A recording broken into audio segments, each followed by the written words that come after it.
Jetski fishing channel. Coming to you today from the eastern side of the Coromandel. I've launched out of Matarangi, out of the Wangapara Harbour. I'm headed about 10-12 miles north, and I'm doing a bit of soft plastic fishing right on the rocks today. We just had a hit, just like that. So we'll see how we get on.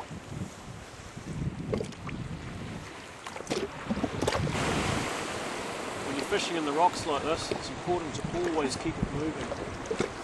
And if you don't, it'll settle down and get stuck on a rock. The lighter the jig head you've got on as well, the better. That way it doesn't sink quite so fast. I've got about a 1/4 ounce jig head on, but I probably can get away with a bit less than that right at the moment. I'm only in a few metres of water. Because I'm drifting out, deeper water and bigger drop-offs in the direction I'm heading, I want to kind of hedge my bets, so that's slightly heavier one.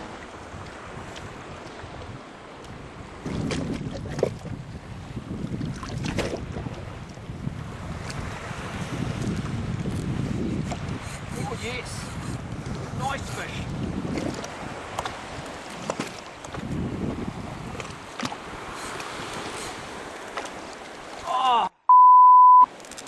That was a nice snapper.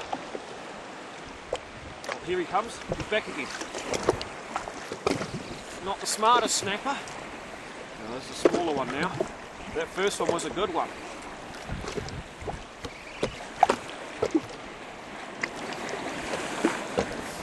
You see there, often when you hook up, other fish will follow it.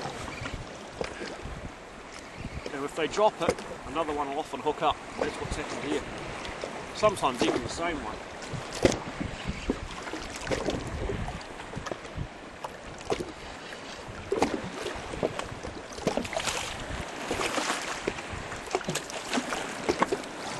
And a nice kelpie.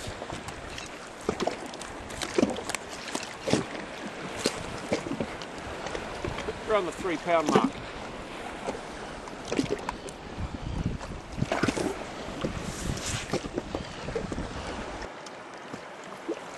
So I'm using today a 7-inch nuclear chicken.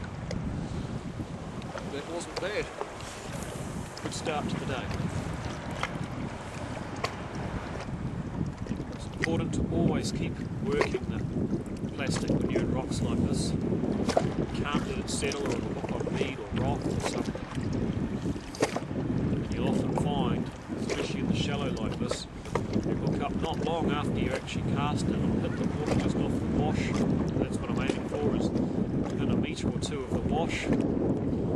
Drag it out slowly as it drops down into the deeper water, and you'll either hook up, or you might as well wind it in and have another crack. It's not like soft plastics on the sand where you can drop it down and you can just leave it there sometimes. You've got to keep working it all the time. If you can set up your drift along the line of a few rocks, then that's ideal, because you can keep fishing different directions, different locations, and not spook the fish. If you hook up and drop one like we did just a minute ago,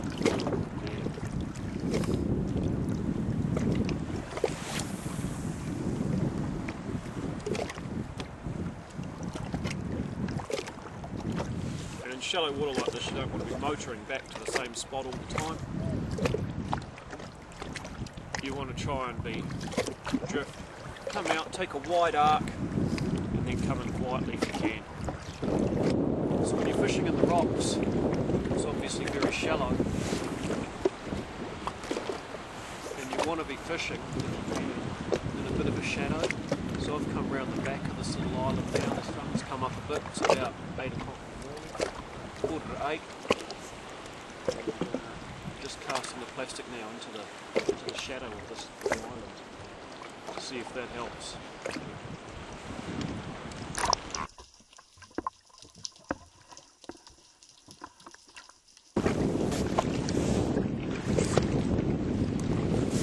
It's just about to leave, and I thought I'd cast a little cliff face that we're drifting past.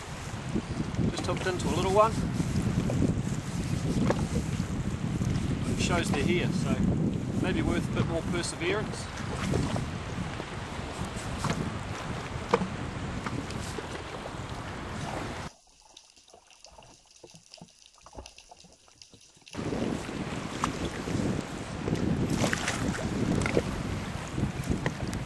nice eating fish.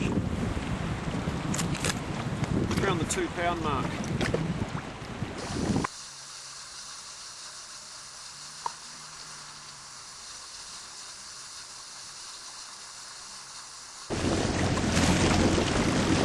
Moving into a huge worker. Thousands of birds. We're right amongst it.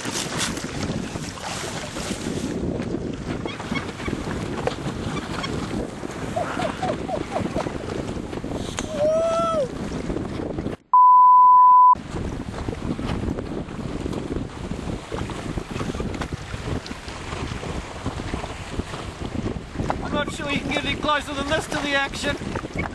So we roll on the Jetski fishing channel.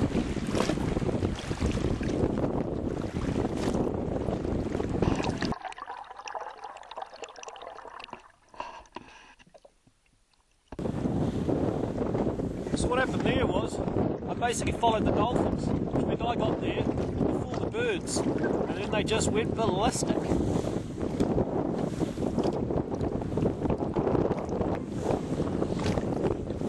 Because the workups aren't lasting very long though, there's not a lot of snapper underneath. You really need a quite a sustained workup until the snapper will come along.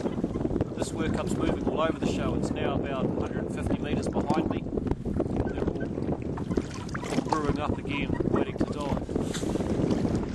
1 minute that workup was going hard, it's all over. So that's all we've got time for on this week's edition of the Jetski Fishing Channel. Hope you enjoyed it. See you again next week.